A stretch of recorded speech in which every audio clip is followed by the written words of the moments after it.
ministry.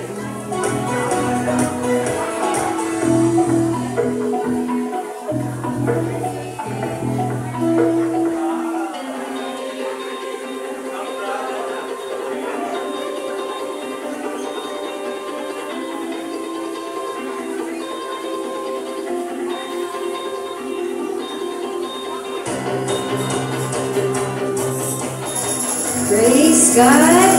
Magandang umaga po sa lahat. Can we clap our hands for the Lord? Give you the thanks, Jesus. We are so blessed we are here today, God. Let us read Psalms 138, 1, 3, and 5. Let us all together read. I will give you thanks with all my heart. I will sing praise before the heavenly beings. I will bow down toward your holy temple and give thanks to your name for your constant love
itataas, isisigaw, itatanghal ko di ang ngalan mo, Jesus!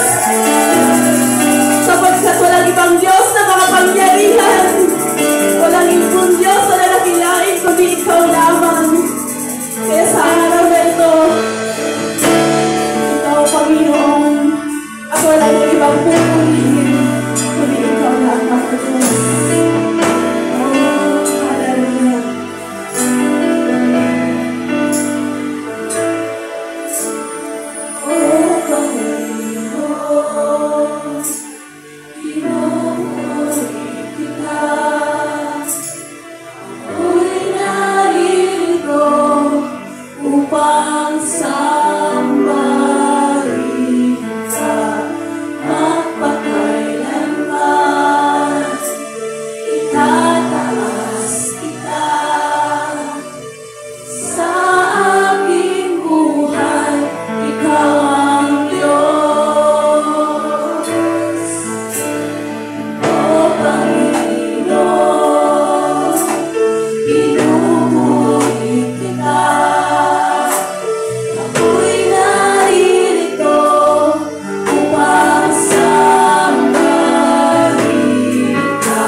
Hallelujah ka, Panginoon.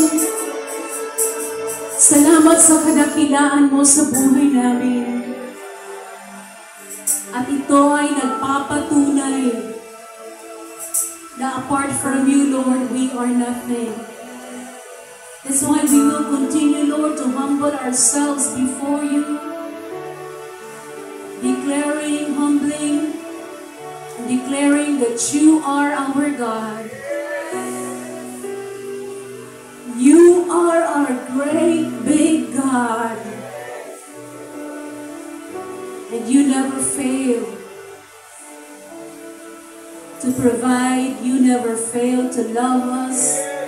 You never fail to comfort us. And you never fail to intervene what is in our lives and what is happening right now, especially in our nation, God. Father, take your place in our midst. Just move freely. Move freely to your preacher, to Pastor Michael. Move freely to everyone's heart today. And let everyone's heart, oh God, be captured by your presence. So that everything that we will be hearing from your word will bring forth Rema. And that your presence will continue to change, to move, to transform in our lives. Father, we continue, Lord, to entrust every part of this worship healing service, even to the next second worship healing service, oh God. Continue to move. Freely move in our midst, Holy God. Ooh. Your presence is so sweet and so strong. And Lord, we will continue to honor you, Lord, in everything that we're going to do today, in returning our tithes and giving our offerings, in listening to your word, in our second offering, in our life grouping. We will honor you, God. Even after this worship healing service, sa pag-uwi namin ng aming mga bahay, we will continue to honor you all the days of our lives. And all these things we ask and pray in Jesus' name. Amen and amen. Amen. Let us all be seated in the presence of God. Good morning! Good morning! Diba sabi ng kanta kanina, maging kagalakan sa puso mo. This is a part where God will experience kagalakan sa puso niya. That is tithing. Amen? Tithing is a powerful expression of our faith, trust, and obedience to God's provision in our lives. By giving the 10% of our income back to God, we acknowledge that everything we have comes from Him, and that is worthy of worship and gratitude. Everybody say, worship, gratitude. Hindi lang po yung pag-aawit, pagsasayaw, ang expression ng worship at gratitude, but also the returning of our tithe. Tithing is not a financial transaction, but a spiritual discipline that cultivates a deeper dependence on God, fosters a generous heart, and releases blessings in our lives. We are not just after of the benefit, because in Malachi 3:10, sinasabi doon, bring all the tithes to the storehouse, and I will open up the floodgates of heaven, so much blessing. Always we are excited of the blessings, but we are not excited of following the instruction. Always we fail to follow the instruction. God, from the beginning, is always after us following instruction, not disobeying. Amen? Because of disobedience, sin came to the world. That is why it is important to follow instruction. As we tithe, we participate in God's work, support the ministry, and store up treasures in heaven. Let us embrace the joy of tithing. Everybody say joy. Amen. We are always after of our own joy, but not after the joy of the heart of God. This is the joy of the heart of God, to return our tithes and to offer offerings, trusting that God will provide for our needs and multiply our resources for His glory. Amen? This is the end times, my son. So we should follow instruction to advance the kingdom of our King. Amen? Let us all pray. We thank you, Jesus. We thank you, Father. We thank you, Holy Spirit, to remind us to follow instructions, not just to be aware only of our needs, not only after financial transactions, because we are following, we are giving, we are bringing back our tithes, oh God. Lord, forgive us for any motive that is not right. We pray for that our motive will be in your agenda, oh God, in the name of Jesus. That as we return our tithes, our perspective will be your perspective will be our perspective, oh God. And thank you, Lord, that as you follow instruction, you will be the one to bless the hands that return the tithes and give the offerings, oh God. Lord, we want to give joy, we want to worship you, we want to express our gratitude for your goodness and your faithfulness in our lives. This we pray in the mighty name of Jesus. Amen and amen.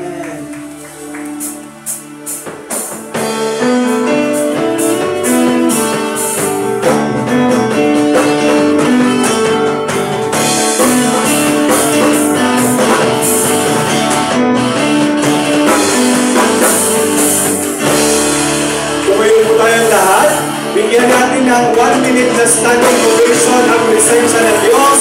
Ibalik sa Kanya ang kalwalhatian, ibalik sa Kanya ang pagsamba, ibalik sa Kanya ang pagpupuri, ibalik sa Kanya ang pasasalamat. The Word of God says, we shall enter the gates of the presence of God with thanksgiving in our hearts, and let's give Him praise. Let's give Him praise. Let's give Him praise. Let's give Him praise. Let's give Him praise.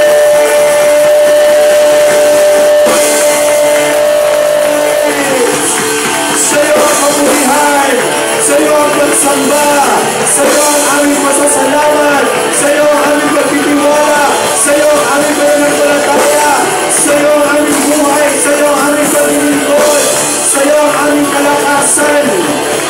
In Jesus' name, amen and amen and amen. Umikot po muna tayo sandali. Kung mamay tayo ng 10 tao, sabihin natin, ang saya ko dahil nandito ka. Ang saya-saya ko dahil nandito ka. Ayan. Let there be joy in the house of the Lord today.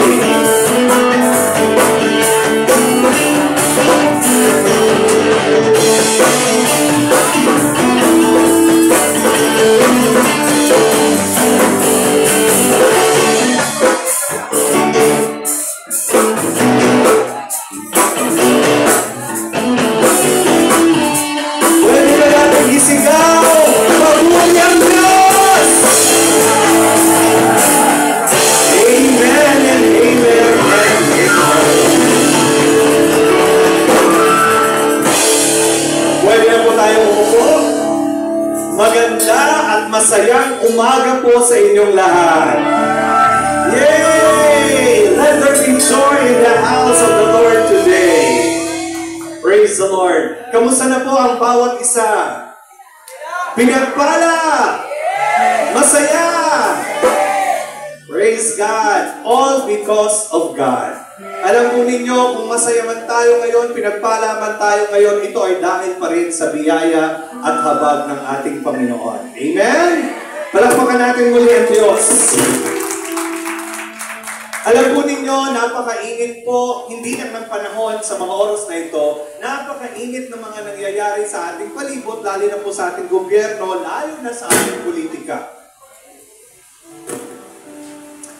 At last Wednesday, nagpapasalamat po tayo sa buhay ng ating spiritual director, Brother Eddie Villanueva, nung sinabi niya during the revival meeting, sinabi niya doon, hindi tayo dapat maging panatiko sa politiko. Amen? Napakaganda, very timely, nung kanyang mga salita nung sinabi niya, mga kapatid, hindi tayo dapat maging panatiko sa politiko. Amen? Siguro medyo hindi maintindihan ng marami, siguro medyo masakit, tatamaan ng marami sa salitang ito. Pero you know what?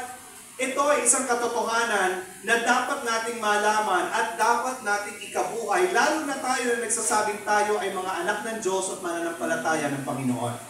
Hindi tayo dapat maging panatiko sa politiko. Sa mga nakarang araw po ay makikita natin ang pagiging panatiko ng maraming tao sa dalawang makapangyarihang pamilya dito sa ating bansa.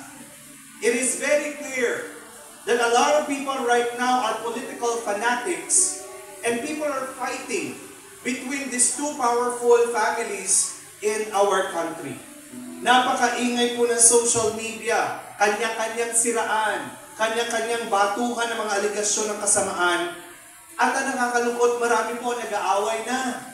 Kinalimutan na ang pagiging magkaibigan, maraming nag-unfriend na sa Facebook. At mas nakakalungkot, marami ang tila nagkalimutan na bilang pamilya. Lahat dahil sa pagiging panatiko sa politiko. Amen? Ano bang ibig sabihin ng pagiging political fanatic, Pastor? Ano bang ibig sabihin nito?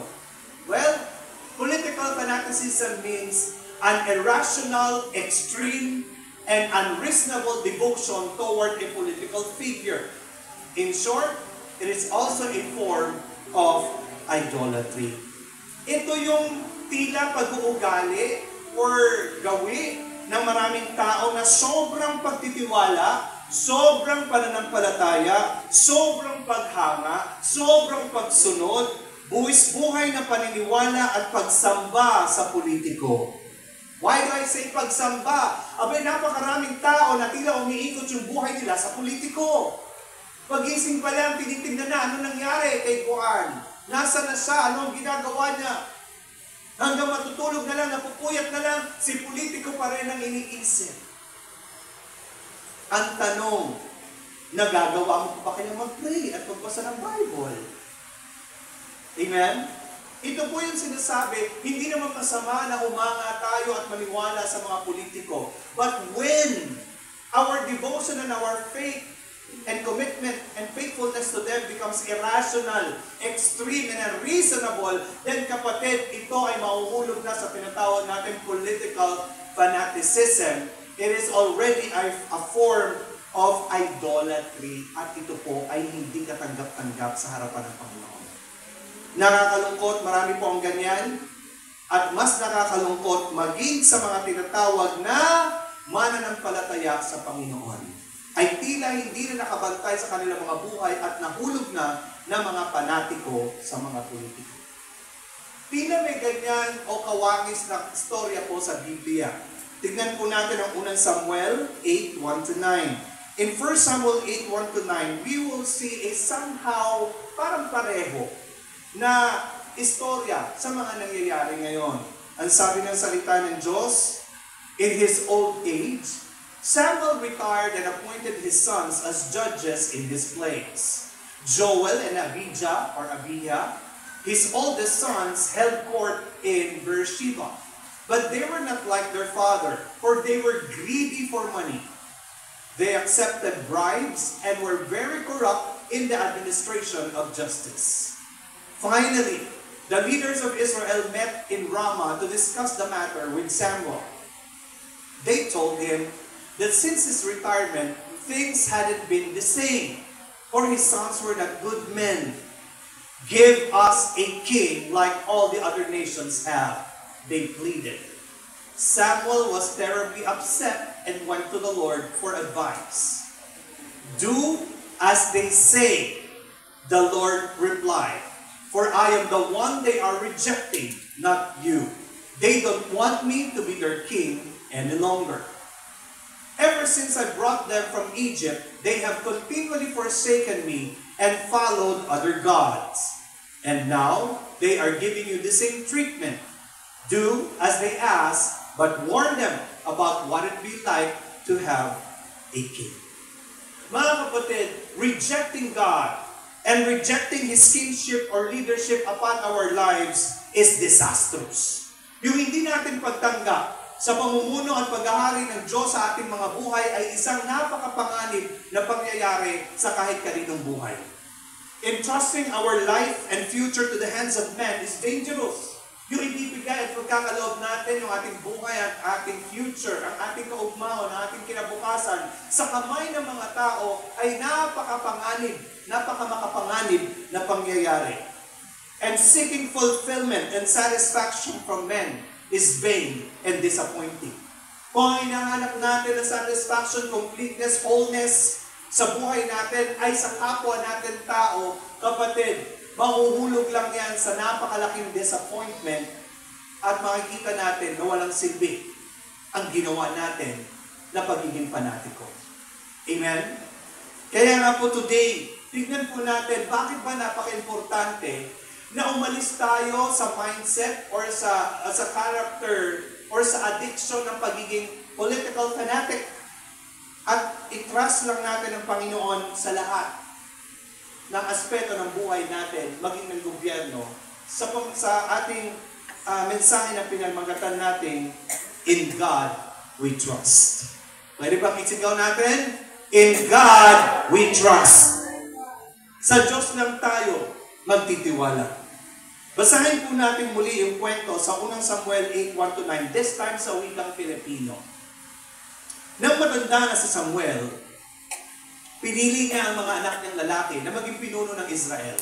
Joel ang pangalan ng panganay at Abijah naman ang sumunod.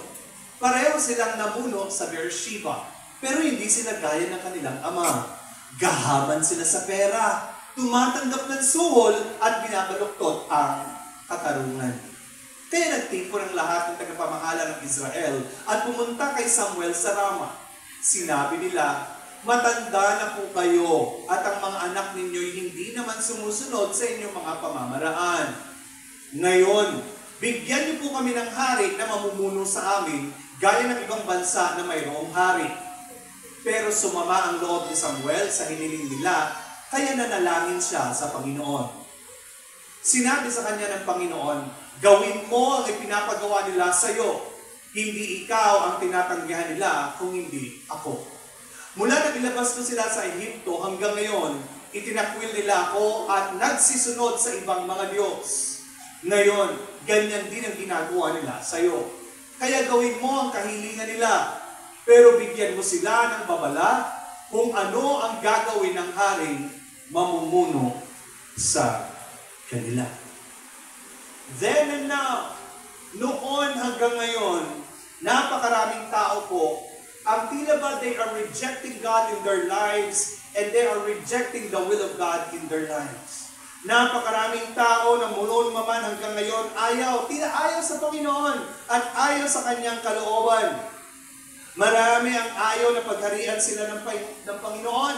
Maraming ayaw na pangunahan sila ng Panginoon. Maraming ayaw na pagharian at i-lead sila ng Panginoon sa kanilang mga buhay. Why? Maybe because hindi tama yung kanilang pag-iisip tungkol sa pagpapasailalim ng buhay sa ating Panginoon. Siguro po, marami ang tingin nila ay ang buhay na magpapailalim sa paghahari ng Panginoon ay buhay na maraming sakripisyo, ang buhay na maraming bawal, ang buhay na maraming dapat gawin, at ang buhay na limitado at hindi masaya. Kaya nga ang hinahanap ng maraming tao ay ang kagaya nila na tao na mag-lead sa kanila. Gaya nga po ng hiling ng mga tao kay Samuel, bigyan mo kami ng hari. Gaya ng mga ibang bansa na may mga haring nag-ahari sa kanila. Bigyan mo kami ng hari. Ayaw na namin ng bigyan mo kami ng hari. Ayaw na namin ng Panginoon nag-ahari sa amin. Give us a king just like other nations have. Ganun ang sigaw nila sa panahon ni Samuel. Ngayong panahon ito, I think basically the same pa rin ang sigaw ng mga tao. Sumisigaw ang mga tao ngayon, either BBM or Duterte. Yun lang ang dalawang sigaw ng bansang Pilipinas ngayon. It's either you give us BBM or you give us Duterte. It's either we reject BBM or we reject Duterte. Ganun pa rin. Makikita natin ang mga tao sa bansang ito ay nakadepende pa rin sa pangunguna at pangumulo ng kapwa natin tao. Tama po ba? Yun po yung nakikita natin katotohanan. And why is it? Bakit ganito ang mga tao? It's because, yung sabi ko nga sa inyo, many are into what we call political fanaticism. Marami ang mga panatiko. Hindi lang sa reliyon, marami ang panatiko sa politika at politiko. Many try to find life solution and fulfillment in men, specifically sa ating pong mga politicians. Tama ba? Yun yung sad fact eh. I know, tahimik tayong lahat, and it is good that we meditate on ourselves. Hindi ko po sinasabi na hindi tama or hindi mabuti yung magkaroon tayo ng mga politiko na hinahangaan at sinusuportahan. But what the Word of God is telling us today, kung yung paghanga at pagsunod mo na yan ay sobra-sobra na at mas sobra pa sa pagpatiwala mo sa akin bilang Diyos mo, sa pagsaserve mo sa akin bilang Diyos mo, then that's fanaticism. And that is wrong. Amen? Kaya nga sabi ng Lord kay Samuel, gawin mo yung kahilingan nila. Give them a king. Bigyan mo sila ng hari. Yun ang gusto nila eh. Bigyan mo sila ng hari. Ako sana ang hari nila eh. Ako sana ang magiging leader nila eh. Ako sana ang kalooban ko sana ang pag-aariin ko sa kanila. Pero ayaw nila niyan. Gusto nila ng kapwa-tao nila bilang hari. Kaya ibigay mo ang gusto ng mga tao. But, ang sabi ng Panginoon, bigyan mo sila ng babala sa kung ano ang gagawin ng haring mamumuno sa kanila. Amen? Kapatid, mga Kristohano, mga JIL people, para po maiwasan natin, yung tinatawag natin na mahulog tayo sa political fanaticism, importante po na matutunan natin na i-entrust lang natin yung ating buhay, yung ating kinabukasan, yung ating probinsya, yung ating city, yung ating town, yung ating bansa, maging ating barangay, sa ating Panginoon at sa Panginoon lang. Amen? Ulitin ko po, para makaiwas tayo na mahulog tayo sa tinatawag na pagiging panatiko, matutunan po natin na magdesisyon tayo na simula sa araw na ito, we will repent of our political fanaticism. At buong puso natin ipagkakaloob at ipagkakatiwala lang ang ating buhay, ang ating barangay, ating town, ating city, ating probinsya, ating bansa, ating mga pangangailangan, ang ating fulfillment sa Diyos at sa Diyos lang. Come on! Baka sabihin nyo, si Pastor, nag-trending na ganitong imuang post ito last Friday. Sabi nga ni Maria, yung follower ko, Pastor, kahapon 1.2 million na yung views. Tapos tuturuan mo kami ng huwag maging panatiko. Teka muna, hindi naman ako panatiko eh. I was asked to pray. Pastor ako eh. Siyempre, magpipray. Alam nga naman, na hindi ako mag-pray. And para po malaman ng lahat, bago pa ibang balita malaman ninyo, when I was invited that afternoon, tanghali na nung natanggap ko ang invitation, unang sinabi ko, is this a political event? Sabi niya, hindi po. Meron ba dito darating na politiko? Wala po. Okay, good. Sama ako dyan. Kasi sabi ko, hindi ako pupunta sa isang panagtipon, sa isang event na may mga politiko na nandyan. Ayoko. I will just go there to pray if lahat dyan non-partisan. And sabi ng organizer, sigurado po, Pastor, walang politiko. Okay, that's good. Amen? And yet, sabi nga namin ni nanay, nakita namin yung mga tao, we cried. Because yung passion ng mga tao, grabe. Yung pagsigaw nila, grabe. And even their prayer. Ang nakakatuwa po doon, hindi nyo ko sa lahat nakita at alam. Bago nag-pray si pastor, binigyan ko sila ng pagkakataon na magsisi sa kanilang mga kasalanan at tanggapin ng Panginoong Jesus. Come on!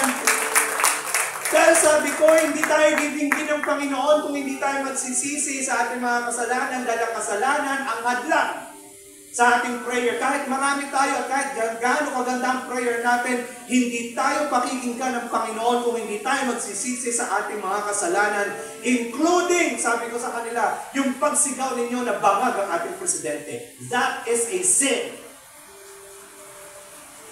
Kasi they were shouting eh, bangag, bangag, bangag. Sabi ko, undangin daw na kadali. Because mali yung ginagawa natin, ninyo. And we praise the Lord because sabi nila, bitaw mo, oo nga, mali, kasalanan. No? Bugso daw ng damdamin nila. Sabi ko, ingatan ang bugso ng damdamin dahil madalas dyan tayo nagkakasala sa bugso ng damdamin. Amen ba? And so they repented, I believe, because I gave them 2 minutes to be quiet in the presence of God and repent of their sins. And then I led them to the prayer of repentance and I led them to the prayer of accepting the Lord Jesus Christ. Come on! Kaya man, may mga nagtatanong, Pastor, sikat ka na. Sabi ko, alam mo, anong silbi ng kasikatan kung hindi ko sila nadala sa Panginoon? And I'm so thankful that night. Sabi ko, ito yung pinakamatapang na bagay na nagagawa ko sa buong buhay ko. Hamak mo, tumayo ako sa gitna ng almost 1,000 people na hindi ko alam. Most of them are really unbelievers at mga realista. Alam niyo naman yung ugali ng mga realista, di ba, mga palaban. And tatayo ako doon para magsalita tungkol sa Panginoong Jesus, tungkol sa kanilang kasalanan. Kasi gusto nila mag-pray na ako, sandali lang. Hindi ako mag-pray. Mag-usap muna tayo. It is by the power of the Holy Spirit that I was able to deal with them with their sin. And it's by the anointing of the Holy Spirit that I was able to share God and the salvation of God to them.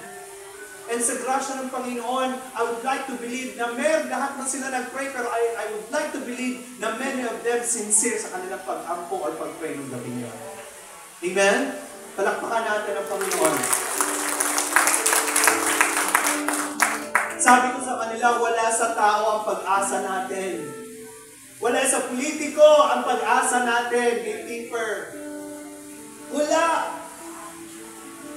We have to always direct the people to God. Amen? Kaya nga yung punto natin sa umagang ito, in God we trust. In God we trust. Amen? Ano po ang sabi ng salita ng Diyos? Psalms 33 verse 12. Blessed, fortunate, prosperous, and favored by God is the nation whose God is the Lord. Tingnan natin ang salita ng Diyos, hindi niya sinabi na pinagpala ang bayan kung si Duterte or si BBM or kung sino man sa diha na magiging pangulo at leader ng ating bansa. Hindi sinabi ng salita ng Diyos na pinagpala ang probinsya kung si Oy or si Halushos ang magiging gobernador ng ating probinsya. Ang sinabi ng salita ng Diyos, pinagpala ang bansa kung ang Diyos ang kanilang Panginoon.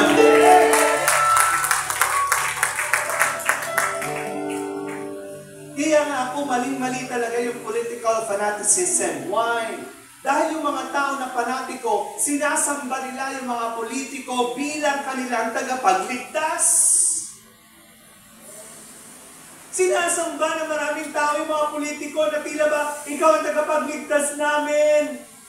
Ikaw lang ang aming pag-asa. Ikaw lang ang solusyon namin. Ikaw lang ang kaparaanan para mag-prosper ang aming buhay, ang aming lugar. Ikaw lang ang kaparaanan para magkaroon kami ng kapayapaan at kaayusan ng buhay sa aming lugar. And that is wrong and that is sin. Political fanaticism says, lahat na lang ang sinasabi ng politiko, pinapaniwalaan natin kahit baluktot. Tama ba?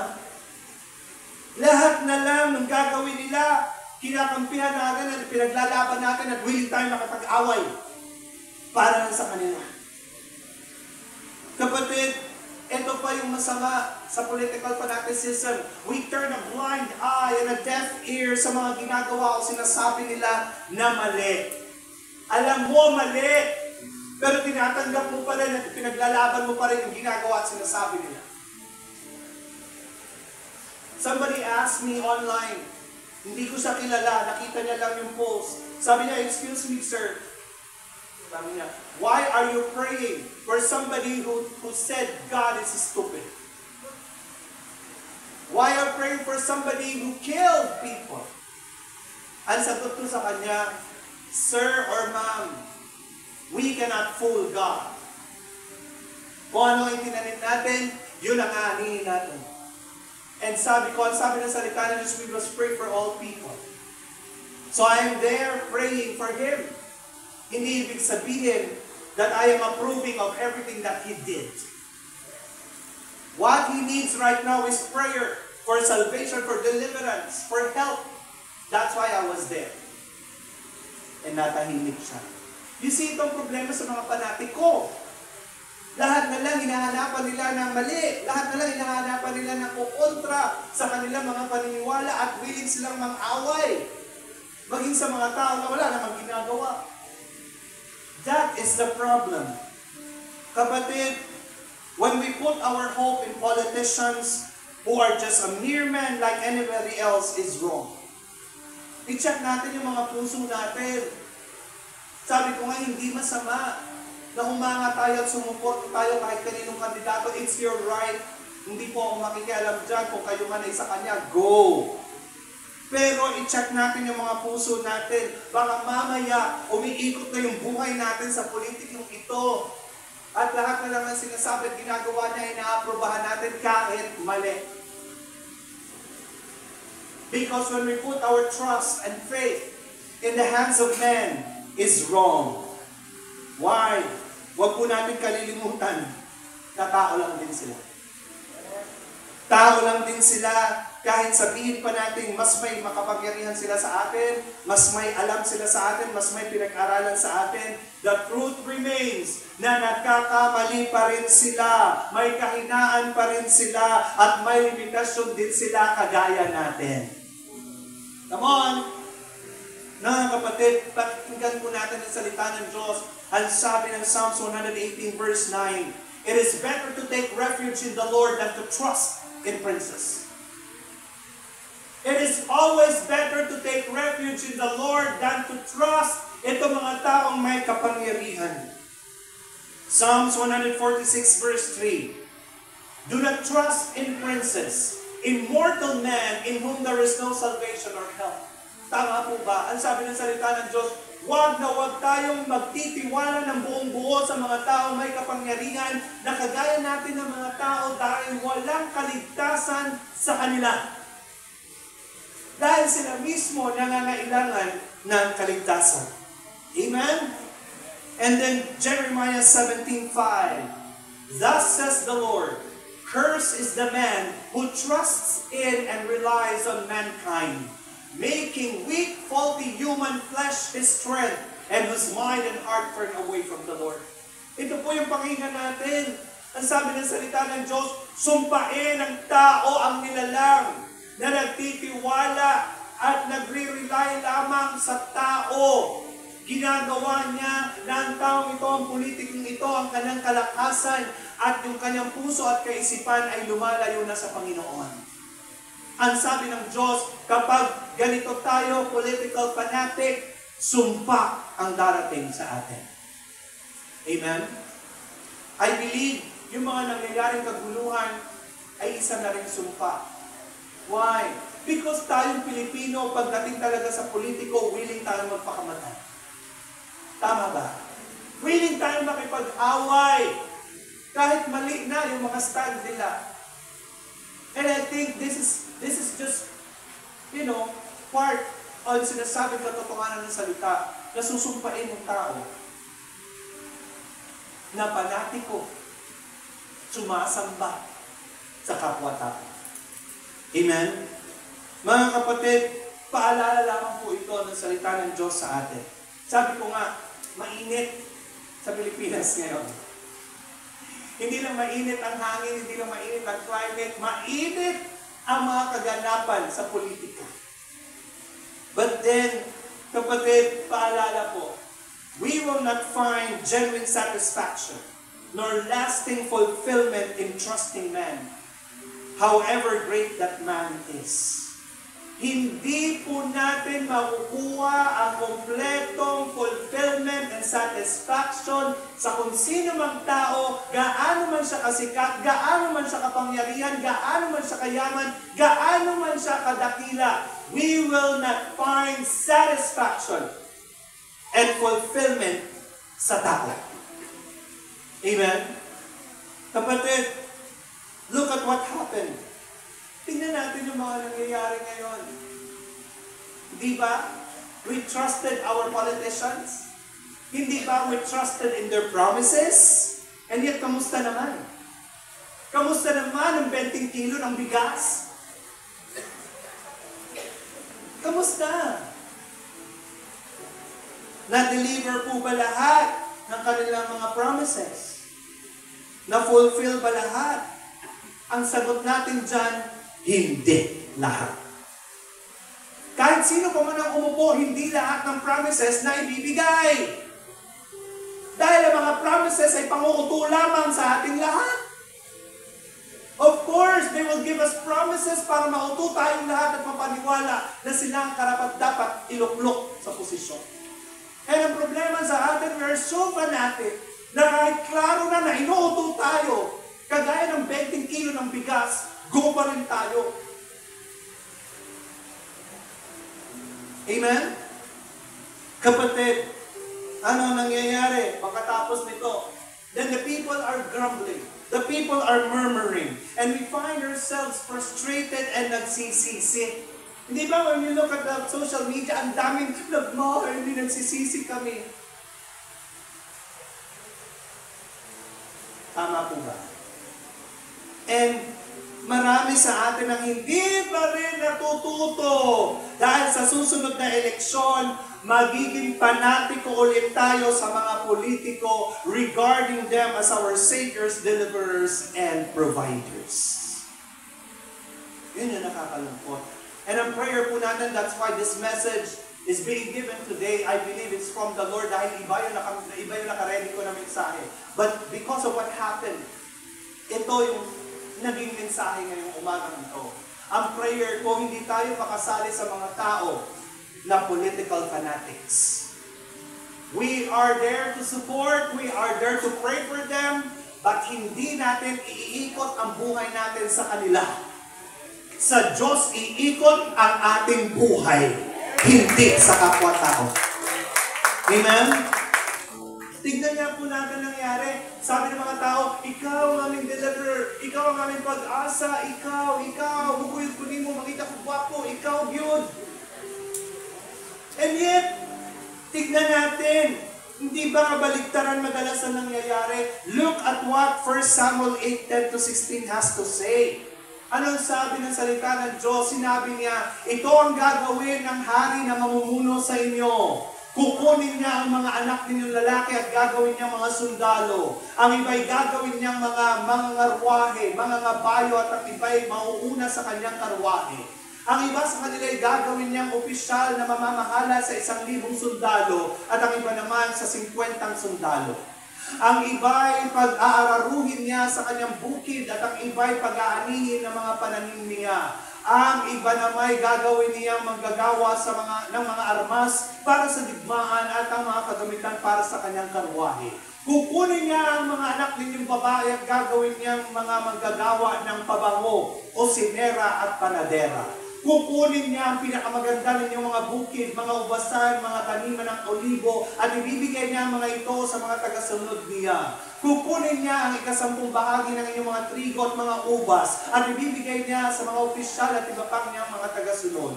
Kukunin din niya ang mga alipin ninyong lalaki at babae at ang pinakamaganda ninyong mga baka at mga asno para magtrabaho sa kanya. Ito yung babala ng Panginoon para sa panahon ni Samuel.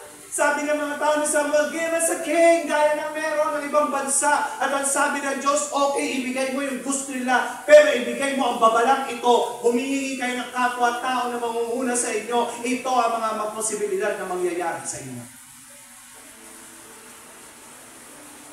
And look at us at this present age. These people are saying, we are a public servant. Pero sa totoo lang, parang hindi nila alam anong ibig sabihin ng public servant. Tama ba? Ano yung sabi sa Bisaya? Pag camping period, madali makita, madaling... Ano yun? Sayon doolon. O after na yan ang manalo. Sa ngayong camping, sayon makita, madaling makita at madaling lapitan. Camping period man. Laman po, disot po. Pero ano ang problema? After ma-install into possession, ano na yon? Lisod pangitaon. Lisod doolon. You see? Mga kapatid, gumising na po tayo. Maging matalino na po tayo. Una sa lahat, ang Diyos lang talaga ang lapitan natin sa lahat ng concern natin. Ang Diyos lang ang pagkatiwalaan natin sa lahat. Huwag sa kapwa-tao, lalo na sa kung sino mang politiko.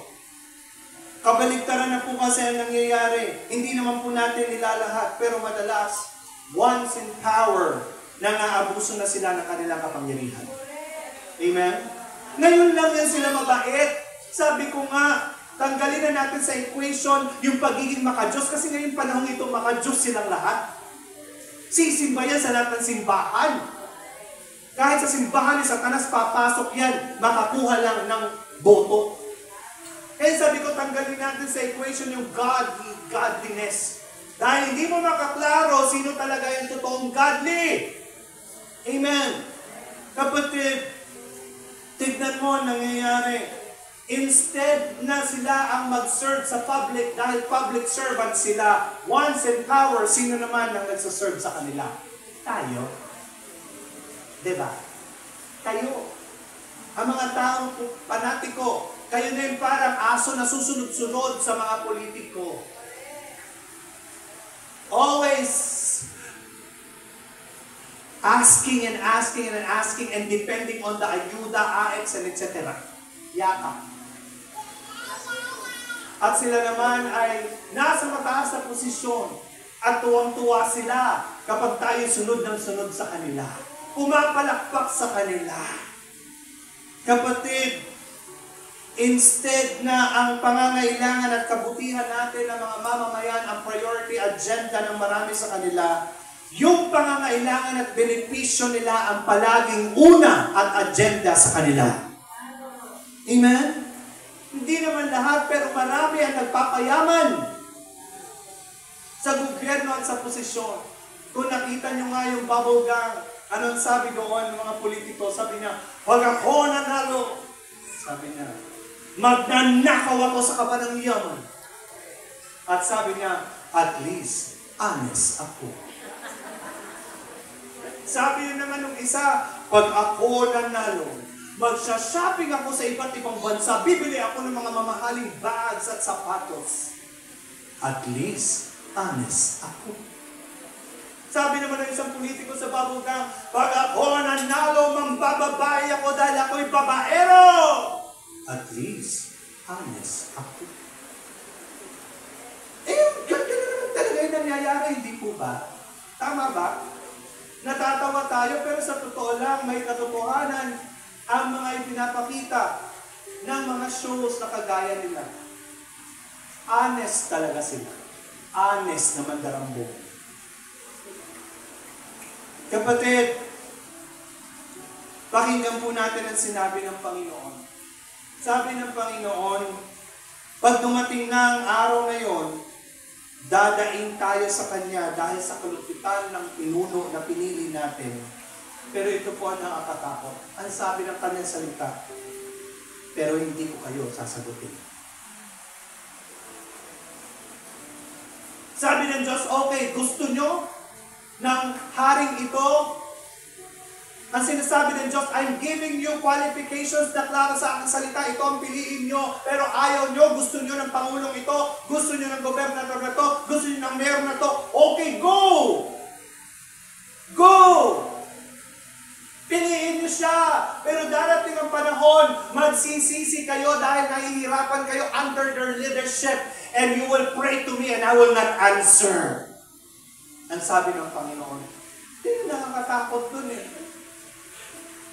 Hindi tayo sasagutin ng Panginoon sa ating mga prayers. Ito po ang nangyayari when we reject God and when we reject His will.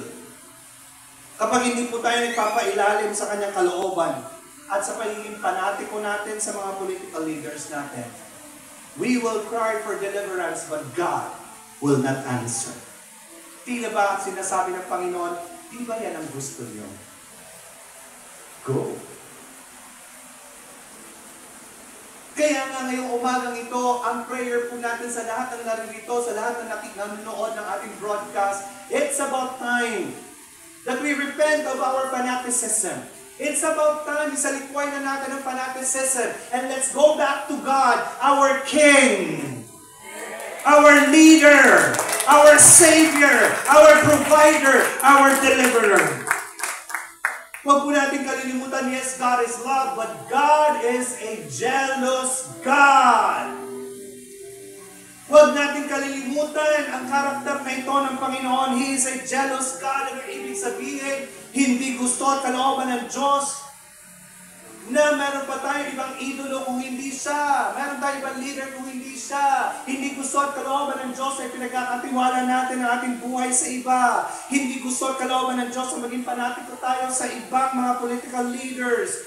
God wants our trust, our faith, our commitment, our devotion, our faithfulness to Him and Him alone. Amen? Anong sabi ng Panginoong Jesus? Matthew 10:37. If you love your father and mother more than you love me, you are not worthy of being mine. Or if you love your son or daughter more than me, you are not worthy of being mine. Listen to the word of God.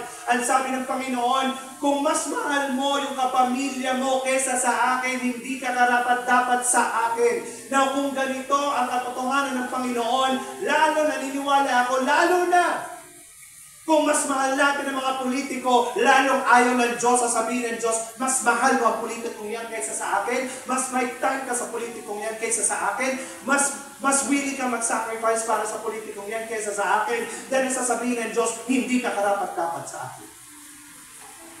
Come on. That's why today, let's reflect. Again, hindi ko sinasabi na masama na magsuporta tayo ng politiko, but let's reflect what kind of commitment, what kind of devotion, what kind of service, what kind of faith do we have sa mga political leaders na to. Kapag ito ay sobra pa sa ginagawa mong faith, commitment, sacrifice sa Panginoon, then kapatid, tumigil ka na. Because you are being a fanatic. Christ is enough. He is enough. God alone is our Savior.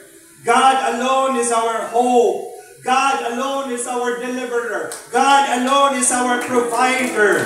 Christ is enough. Therefore, in Him we trust. Why do we need to trust in God alone? Just two of many things and reasons. Una, in God we will not be in one. Bakit kailangan na talaga nakasentro lang ang pananampalataya at pagtitiwala natin sa Panginoon? It's because ang katotohanan ay nananatili na sa Panginoon, hindi tayo kailanman magkukulang. Ano ang sabi ng Jeremiah 17:7-8? Blessed is the man who trusts in the Lord and has made the Lord his hope and confidence. He is like a tree planted along a river bank with its roots reaching deep into the water. A tree not bothered by the heat nor worried by long months of drought. Its leaves stay green and it goes ripe and producing all its luscious fruit. Yes, naiintindihan ko mga kapatid, lahat tayo may pangangailangan. Ang Pilipinas ay malaki ang pangangailangan ng bawat isa sa atin na may mga pangangailangan. Pero kung isisentro natin ang pag-asa natin at solusyon natin sa mga politikong ito, kapatid, it's political fanaticism and it is wrong. At ang katotohanan, mga kapatid, hindi sa lahat ng panahon, these politicians will be able to deliver and fulfill their promises of help and provision. Alam natin itong lahat. Siguro nakakapagbigay sila, siguro nakakatupad sila, pero hindi lahat at hindi sa lahat ng panahon. Amen? But when we trust God, when we learn to really trust God in everything, kapatid, God is saying, you and I will not be in want. Ang nagtitiwala ng buong buo sa Diyos, kailanman hindi niya pagkukulangin. Come on! Ang nagtitiwala sa Diyos ng buong buo, hindi magugutom, hindi kukulangin ng pagpapala, hindi kukulangin ng grasya, hindi kukulangin ng tulong na nanggagaling sa Panginoon. Amen? Pakinggan po natin ang sinabi ni David, Psalms 37 verse 25. I had been young and now I am old, and in all my years I have never seen the Lord forsake a man who loves Him, nor have I seen the children of the godly go hungry.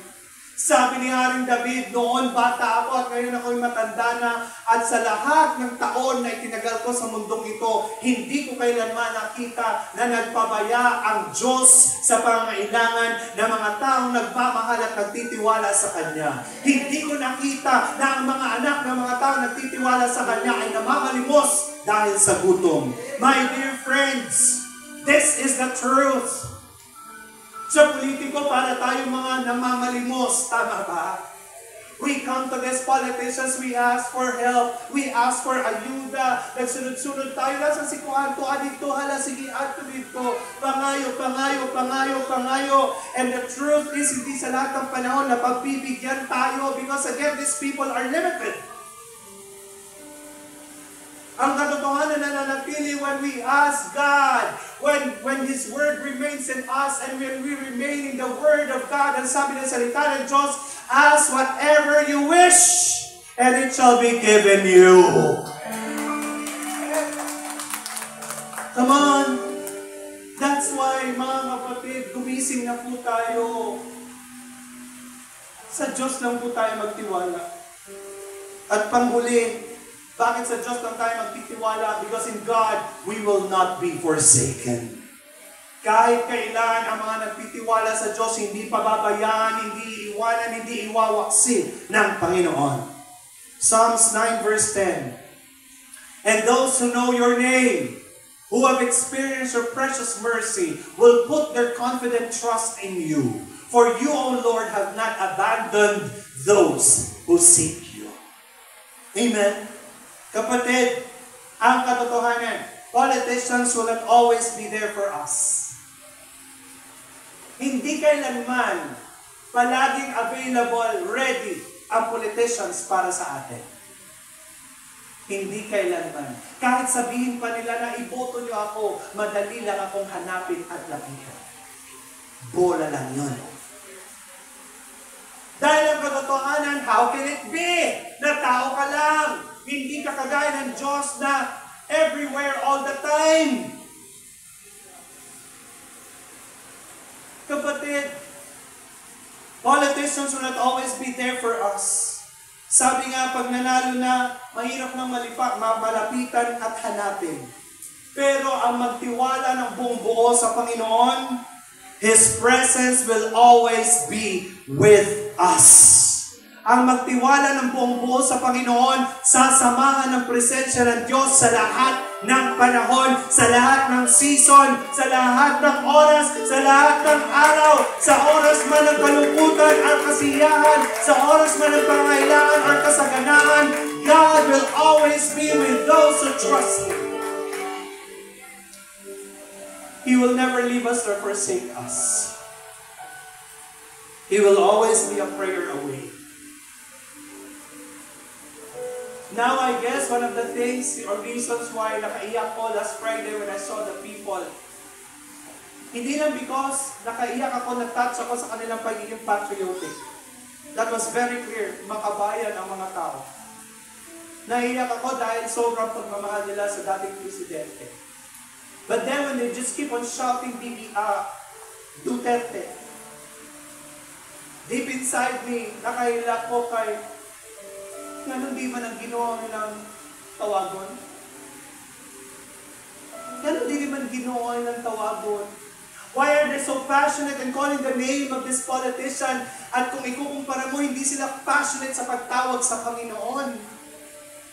Na ang katotohanan, kapag tumawag tayo sa Panginoon, He will be there. He will answer.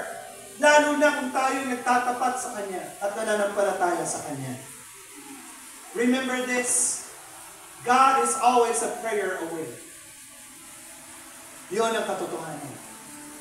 Umikit ka lang at mag-pray, nandiyan ang Diyos. Amen? Hindi siya nagiging busy. Hindi siya nawawala ng signal. He is always available sa mga taong nagtitiwala sa Kanya. Amen? So today, timbangin natin yung ating mga sarili. Again, maganda po na sumuporta tayo sa mga politiko, lalo na ang mga righteous at mga maayos na mga politiko. But timbangin natin, kamusta ba itong sinasabi natin na support, commitment, devotion, service, faith to these people?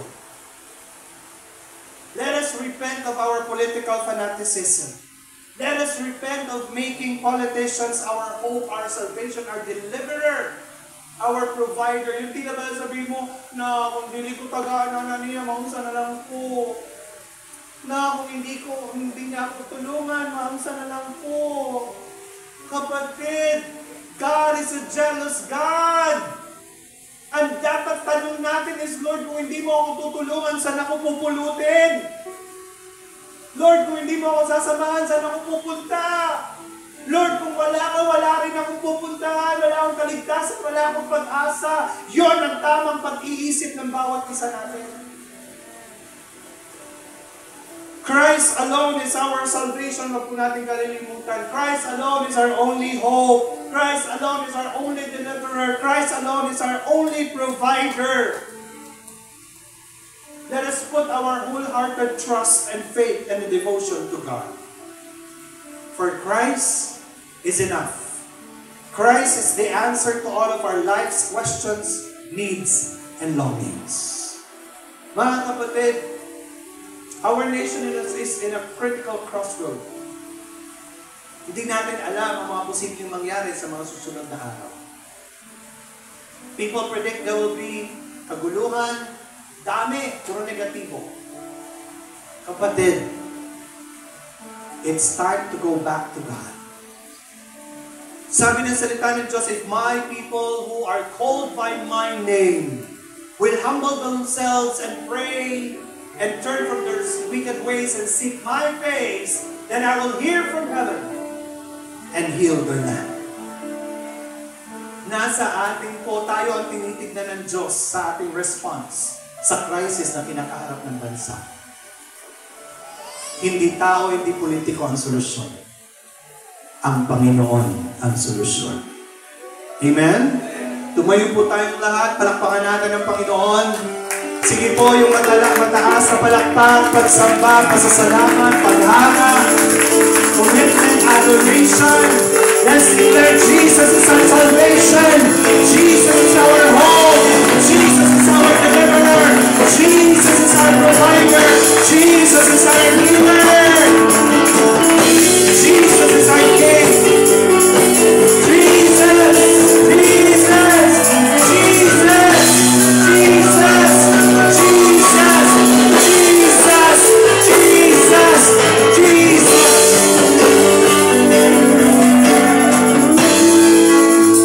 Panginoon, patawarin mo po kami dahil naging mga political fanatics kami for the longest time. Iniasa namin ang kinabukasan ng aming bansa, ng aming probinsya, ng aming syudad sa kamay ng mga taong ito. Ang tingin namin sa kanila ay tagapagligtas. Ang tingin namin sa kanila ay pag-asa. Ang tingin namin sa kanila ay provider. Nakalimutan namin, Panginoon, na Ikaw lang ang totoong tagapagligtas. Ikaw lang ang totoong pag-asa. Ikaw lang ang totoong provider. Kinalimutan namin dahil sa pagiging panatiko namin ang katotohanan na kung hindi ka naman sasama sa kanila, wala rin silang magagawa. Patawad, Panginoon. Ang isinisigaw namin ay mga pangalan ng mga politiko, na sa halip ang isigaw namin ay ang pangalan mo. Dahil ano ba naman ang kapangyarihan ng pangalan ng tao, ito'y wala. Pero kapag isinisigaw namin ang pangalan mo, may nangyayaring himala, may nangyayaring kaligtasan, may nangyayaring kagalingan. Panginoon, patawarin mo kami sa mahabang panahon na naging panatiko kami. Today, we come before you. Muli iniaalay namin ang aming buhay, ang aming future sa iyo. Ang future ng bansang ito, ang future ng probinsyang ito, ang future ng syudad na ito. We just entrust them all unto you. Today, kapag may problema, ang isisigaw namin, Jesus. Pag may pangangailangan na isisigaw namin, Jesus! Pag nangangailangan ng kapayapaan, ang isisigaw namin, Jesus! Pag nangangailangan ng order, we will speak the name of Jesus! Because your name is like no other. When we speak your name, there is power. When we speak your name, there is salvation. There is deliverance. There is provision. There is healing. There is peace. There is order. There is joy. There is hope. In the name of Jesus. Salamat po, Panginoon, sa pagtatama mo sa aming mga puso at isipan. Today, make us wise citizens of this country and wise citizens of heaven. Tulungan mo kami na buong-buo, maging buong-buo ang pagtitiwala namin sa iyo at pagsunod sa iyong kalooban. Reign in us, reign in the Philippines. Jesus reigns over the Philippines. Jesus is Lord over the Philippines. In Jesus' mighty name we pray. Amen. Palakpakan natin ng malakas na malakas na malakas na malakas. Jesus, Jesus, Jesus, Jesus, Jesus, Jesus, Jesus, Jesus.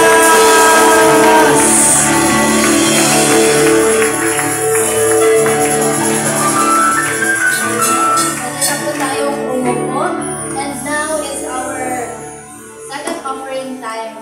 So, I will just give you an situation wherein there is a child na meron siyang favorite snack. And at first, nag-hesitate po siya na ibigay sa kanyang mga friends because it's her favorite. So, after all, favorite niya po, but once she gave it to others, na-realize po niya na she realized the joy of sharing and how much it blesses others. So, and often, they end up receiving even more in return. So, as we come to the second offering, let us remember that God calls us to give, not out of obligation, but with a heart full of gratitude and faith. Because as what 2 Corinthians 9 verse 7 tells us, each of you should give what you have decided in your heart to give, not reluctantly or under compulsion, for God loves a cheerful giver. So, this is another opportunity for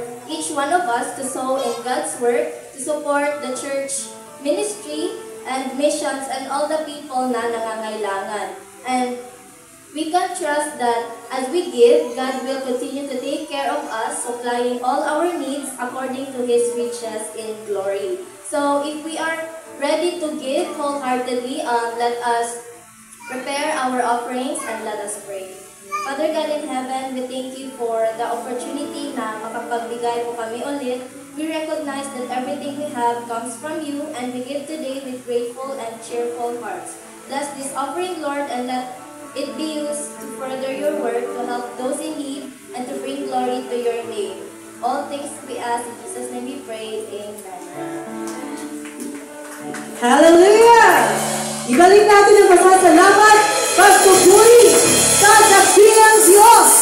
Siya sa pagkakalipas sa bawat isa.